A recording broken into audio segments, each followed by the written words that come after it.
दोस्तों, आज हम बात करने वाले हैं एक शॉर्ट हॉरर फिल्म के बारे में जिसका नाम है द नॉइज़ नेक्स्ट डोर। इस फिल्म को 2024 में रिलीज किया गया था और इस फिल्म का राइटर कम डायरेक्टर है क्रिस्टोफर कॉक्स। वैसे ये वही हैं जिन्होंने two famous short films don't look away और we are not safe here इन दो पीसेस को डायरेक्ट किया है। इस चैनल पे आपको इनका एक्सप्लेनेशन भी मिल जाएगा, चाहो तो चेक कर सकते हो। मैं लिंक्स कमेंट सेक्शन में पिन कर दूंगी। Now coming back to today's story. दोस्तों, इस कहानी की शुरुआत होती है एक जे नाम के बंदे को दिखाते हुए जिसने बस एक हफ्ते पहले ही एक नए अपार्टमेंट में शिफ्ट किया था। ये एक 1 BHK फ्लैट था, तो ज्यादा स्पेशियस तो था नहीं, फिर भी रेंट के हिसाब से काफी सस्ते में मिल रहा था जे को, तो वो खुश था। लेकिन यहाँ प्रॉब्लम बस यही थी कि यहाँ सारे फ्लैट्स एक दूसरे से कम्प्लीटली अटैच्ड थे, सेम वॉल्स शेयर कर रहे थे, इसीलिए पास वाले घर में अगर थोड़ी सी भी आवाज हो तो नेबर को भनक लग जाती थी। इट्स क्वाइट इरिटेटिंग, लेकिन यहाँ पर रहने वाले सभी यूज्ड टू थे इससे, इसीलिए किसी को कोई प्रॉब्लम नहीं होती थी। जे भी धीरे धीरे इससे यूज्ड टू होने लगा था। लेकिन इसी बीच एक दिन उसे एक अनयूजुअल साउंड सुनाई देती है, अ थम्पिंग साउंड, जैसे कोई कंटिन्यूअसली दीवार पे किसी हैवी चीज से हिट कर रहा है। कोई शार्प आवाज नहीं थी, ये एक लाउड या डल आवाज थी।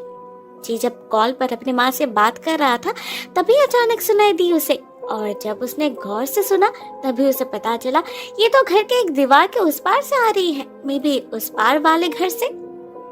इनिशियली जे ने कुछ नहीं किया, लेकिन जब काफी देर तक आवाज कंटिन्यू होती रही और तब भी ये बंद नहीं हुई, तब जाके वो थोड़ा इरिटेटेड होने लगा और अपने नेक्स्ट डोर नेबर से बात करने की डिसाइड करी।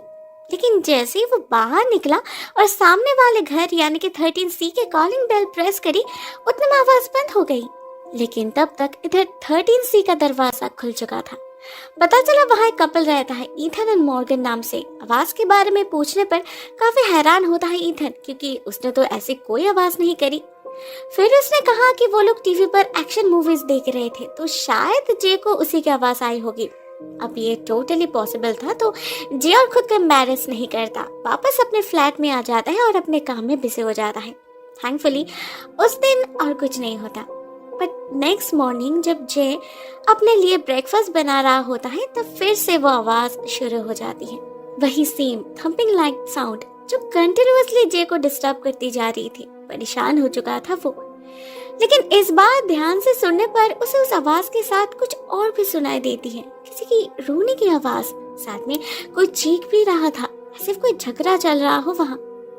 कुछ मिनट बाद सडनली जे को फील होता है रोने की आवाज और दीवार के उस पार से नहीं आ रही, बल्कि कहीं पास से आ रही है, काफी क्लियरली सुनाई दे रही है उसे।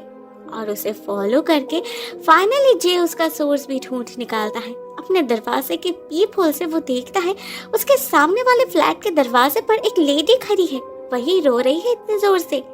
उसका चेहरा तो जे देख नहीं पाया, लेकिन वो समझ गया वो लेडी बहुत परेशान है, बहुत तकलीफ में है वो, और मे भी अपने घर में सेफ फील नहीं कर रही, इसीलिए बाहर निकल आई है। तो ऐसे में जे चुप कैसे बैठ सकता था। वो वही करता है जो उसे करना चाहिए था, अपना दरवाजा खोलकर उनकी मदद करने जाता है वो। लेकिन दरवाजा खोलते ही उसे वो कहीं दिखाई नहीं देती। इतनी जल्दी कहाँ गई वो? घर के अंदर? कहीं वो खतरे में तो नहीं?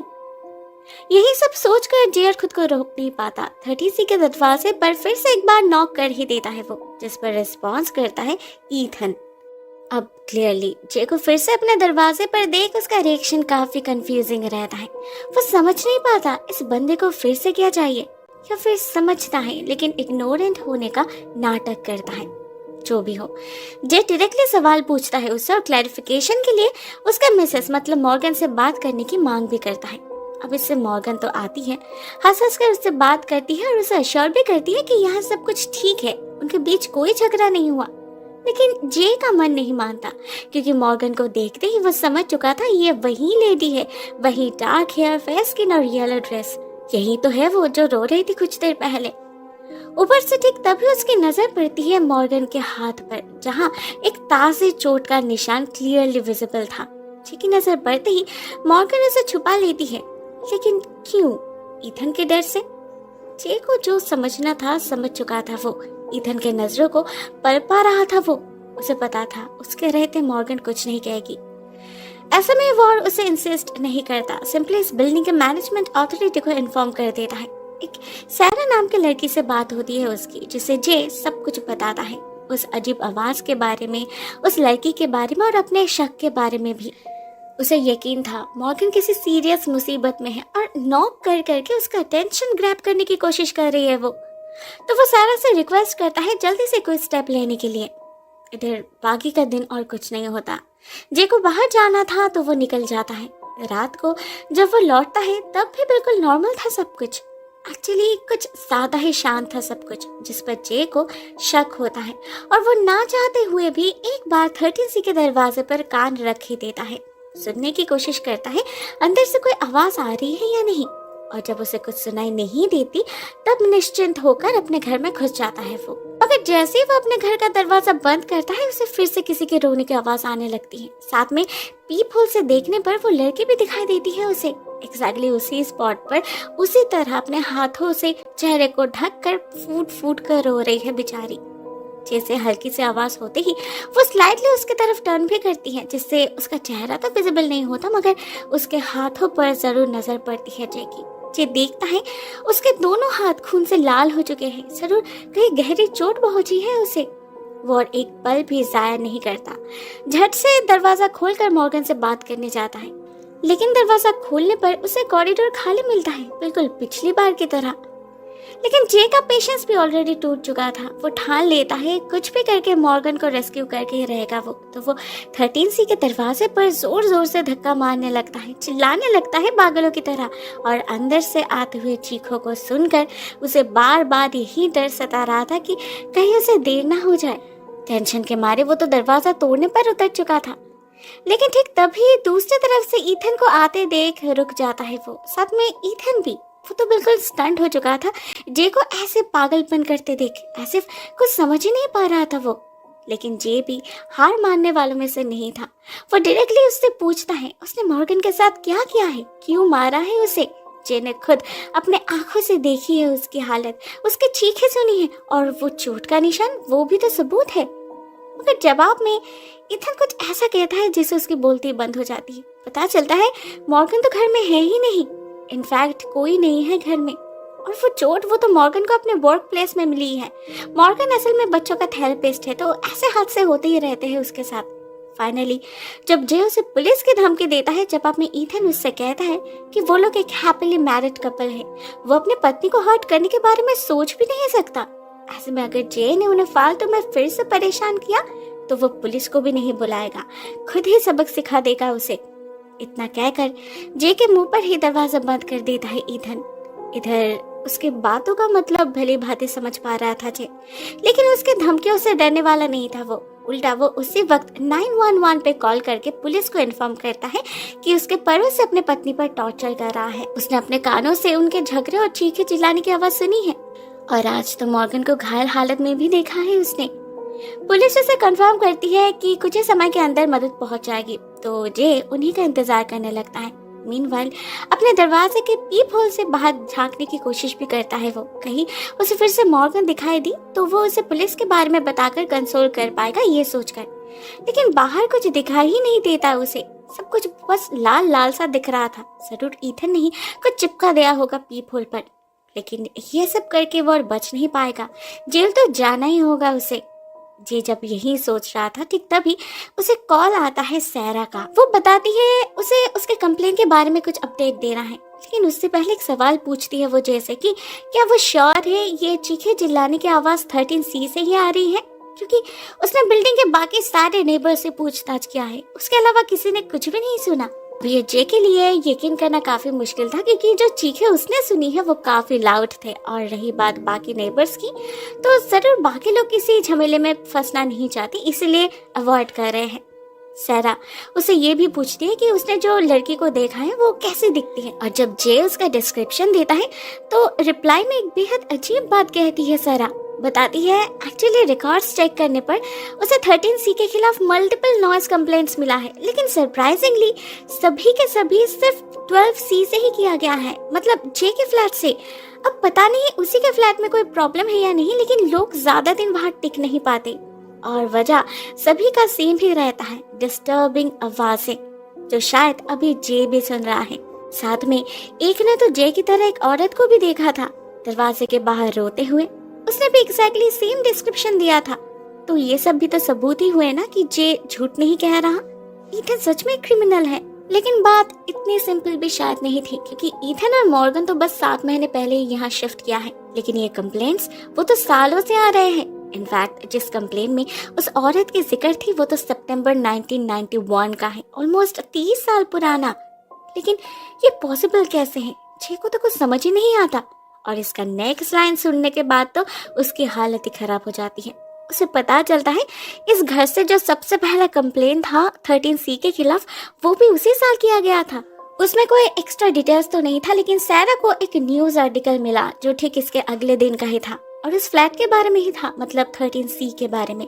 पता चला पिछली रात वहाँ एक होमिसाइड हुआ था। एक औरत ने अपने पति को स्टैब करके मार डाला था और फिर 12C में रहने वाले नेबर को भी, क्योंकि उसने पुलिस को इन्फॉर्म किया था। एंड फाइनली खुद सुसाइड कर लिया था उसने। उस औरत का नाम था एम्बर लिन वेन। उसके लाश का डिस्क्रिप्शन जी की डिस्क्रिप्शन से परफेक्टली मैच करता है। डार्क हेयर, फेयर स्किन और उस दिन उसने येलो ड्रेस भी पहना था। और रही बात उसके ब्लडी हैंड्स की, तो उसने खुद ही खुद को जख्मी किया था। अपने नाखूनों से अपने आंखों को खोदकर बाहर निकाल लाया था उसने, और एक्सेसिव ब्लीडिंग की वजह से ही उसकी मौत भी हुई थी। अब ये कितना इम्पॉसिबल क्यों ना साउंड कर रहा हो, लेकिन चांस यही है कि जे उसी औरत को देख रहा है। एटलीस्ट उसका डिस्क्रिप्शन तो उसी तरफ इशारा कर रहा है। मतलब वो औरत जिसे जब मॉर्गन समझ रहा था वो एक घोस्ट है। लेकिन अगर सैरा की बात सच होती तो उसने भी तो नोटिस किया होता ना, आंखों की जगह लाल गड्ढा उसे जरूर दिखाई देता। जे ये कह तो रहा था, लेकिन साइमल्टेनियसली अपने दिमाग में उसे एक और बात भी नजर आ रही थी। कुछ देर पहले उसने अपने पीप होल से कुछ ऐसा ही नजारा देखा था ना, तो क्या वो एम्बर लिन थी जो उसे देख रही थी? तो किसी पॉइंट पर अचानक उसके घर का दरवाजा अपने आप ही खुलने लग जाता है और जे को दिखाई देता है एक भयानक नजारा। उसके दरवाजे पर एम्बर लिन खड़ी है। पहली बार उसे सामने से देख पा रहा था जे। उसके आंखें सच में ही गायब थे, खून निकल रहे थे वहां से, और उसके हाथ उससे भी टपक रहे थे खून। सब कुछ देखकर जे इतना स्टंट हो चुका था कि उसे समझ में ही नहीं आ रहा था वो रिएक्ट कैसे करे। ऊपर से हड़बड़ी में उससे सैरा का कॉल भी कट जाता है, लेकिन उससे जो आवाज होती है वो खतरे में डाल देती है उसे, क्योंकि उससे एम्बर लिन को उसका पता जो लग जाता है। अपने आंख से तो वो देख नहीं पा रही थी, तो कान से ही जे को ट्रेस करने लगी थी वो। उधर जे चाहकर भी कहीं छुप नहीं पाता, उसके पैर डर से जम चुके थे। उधर एम्बर लिन भी धीरे धीरे उसके तरफ बढ़ने लगी थी। ऐसे में बस एक ही ऑप्शन था उसके पास, अपने सांसों को रोक कर रखना, जो वो एक पॉइंट तक करता भी है। लेकिन एम्बर लिन उसके बहुत करीब आ चुकी थी और बहुत क्रीपीली चीख भी रही थी, जिससे जे और अपनी चीख कंट्रोल नहीं कर पा रहा था। ऐसे में वो अपना फोन ही दूर फेंक देता है, जिसके आवाज से एम्बर लिन उस तरफ खींची चली जाती है और उसके जाते ही जे खुद को संभाल लेता है और दरवाजे की तरफ बढ़ने लगता है। एक तरफ उसे जल्दी करनी थी, लेकिन दूसरी तरफ उसे डर भी लग रहा था कि हड़बड़ी में कोई आवाज ना हो जाए उससे। तो वो बिल्कुल फूक फूक कर अपना पैर रखने लगा था। हर एक स्टेप बहुत सोच समझ कर ले रहा था वो, लेकिन इतना सब करके भी फाइनली कोई फायदा नहीं होता, क्योंकि अपने अनजाने में एक लूज फ्लोर बोर्ड पे उसके पैर पड़ जाते हैं और एक हल्की सी क्रैकिंग साउंड क्रिएट होता है। आवाज बहुत ही धीमी सी थी, तो जे को लगता है शायद एम्बर लिन को सुनाई नहीं दी। वो पीछे देखता है तो वहां भी उसका कोई नामो निशान नहीं था। इससे जे थोड़ा सा रिलैक्स हो जाता है, फिर से चलना शुरू करता है। उसे लगा था शायद वो एम्बर लिन को धोखा दे पाया है, मगर आगे एक और कदम भी रख नहीं पाता वो। उससे पहले एम्बर लिन आकर उसका काम खत्म कर देती है, ठीक जैसे उसने उस नेबर का किया था जिसने पुलिस को कंप्लेन करी थी। इससे बेहतर तो यही होता ना कि जे भी उसके प्रीवियस टेनेंट्स की तरह ही सिर्फ नॉइज कंप्लेन करके ही चुप रह जाता। ना वो ज्यादा इन्वेस्टिगेट करता, ना उसे वो औरत दिखाई देती और ना वो पुलिस कंप्लेन करता। एटलीस्ट उसकी जान तो बच जाती ना। ऐसे बेवजह बेमौत उसे मरना नहीं पड़ता। शायद इसीलिए कहा जाता है आपका इंटेंशन जो भी हो, मगर किसी चीज को लेकर ज्यादा क्यूरियस होना अच्छी बात नहीं होती। मे बी ये उसकी डेस्टिनी थी जो उसे कंपेल किया ऐसे बिहेव करने पर। Who knows? दोस्तों, ये कहानी यहीं पर एंड हो जाती है। आई होप ये स्टोरी आपको पसंद आई होगी।